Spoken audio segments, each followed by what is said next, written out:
Steve Jobs, Part 2, Apple's Birth, Early Success and Growing Ambition.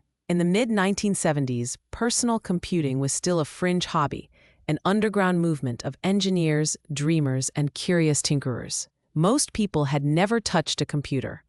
They were giant, expensive, institutional machines far removed from everyday life. But in garages and community workshops throughout Silicon Valley, a revolution was quietly forming. And at the center of it, two young men were about to change the world. Steve Wozniak had just created the early design for a single-board computer that would become known as the Apple I, a device with elegance, simplicity, and technical brilliance. It was a product only Woz could have built. But it was Steve Jobs who saw what it could become. To Woz, the Apple I was a hobby. To Jobs, it was the beginning of an industry. Steve walked into the Homebrew Computer Club, a gathering place for computer geeks and engineers, holding Woz's creation like a treasure. The room buzzed with ideas, but Jobs sensed something deeper. The personal computer could become a tool for ordinary people, not just hobbyists, everyone. It was an idea so outrageous at the time that many couldn't grasp it. But Jobs had a gift, the ability to see the potential before anyone else dared to believe in it. He pitched Wozniak relentlessly, "Let's build a company." Woz resisted. He was working at Hewlett-Packard, a place he admired and respected. HP had stability, community, and prestige. Starting a company felt presumptuous, but Jobs pushed with the intensity that would one day become legendary. He knew they stood at the edge of something extraordinary, and finally Wozniak agreed. Apple Computer was born on April 1, 1976, in the Jobs family garage. Though garage startup has become a romantic myth in Silicon Valley lore, the reality at Apple was both humble and chaotic. Paul Jobs' workbench became a factory line. Wooden planks served as makeshift desks, and the garage, with its oil stains, old tools, and dusty bicycle parts, became the birthplace of the personal computing era. Jobs struck a deal with local computer store Byte Shop. The owner, Paul Terrell, agreed to buy 50 Apple I computers, but only fully assembled units, not kits. It was a massive challenge. No employees and almost no money. To fulfill the order, Jobs convinced suppliers to give him parts on credit, promising to pay them after Apple delivered the machines. He negotiated with a charisma and confidence far beyond his years, and he pushed the small Apple team to work around the clock to build the Apple I.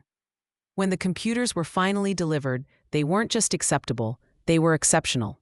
Wozniak's engineering brilliance, combined with Jobs' insistence on quality, made the Apple I stand out in a growing crowd of home-built machines. But the Apple I was only the beginning. Jobs wanted a computer that was not only functional, but beautiful.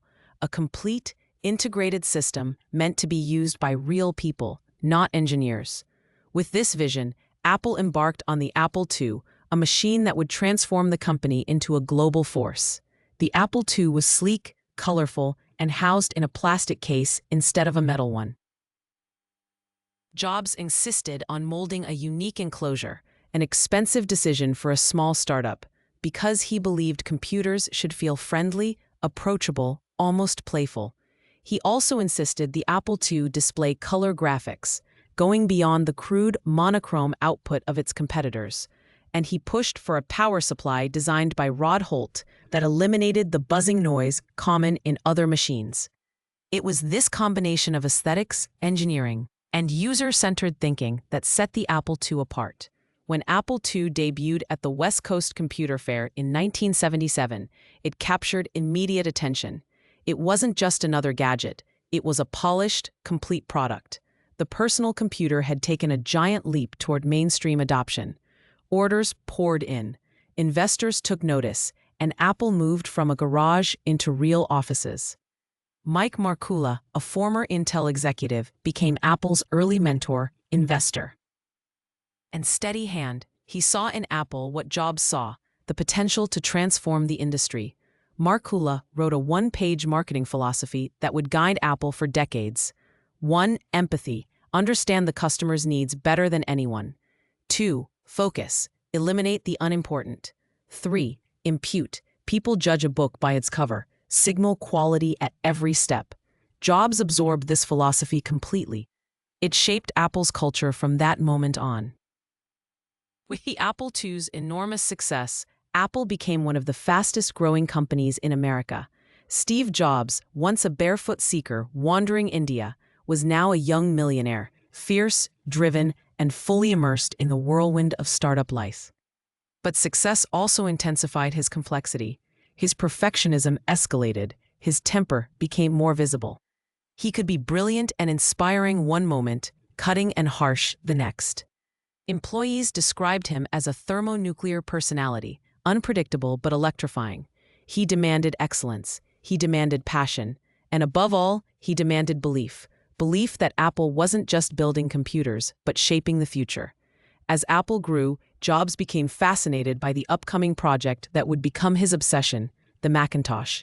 But before the Mac, Apple launched the Lisa, a computer with an ambitious goal.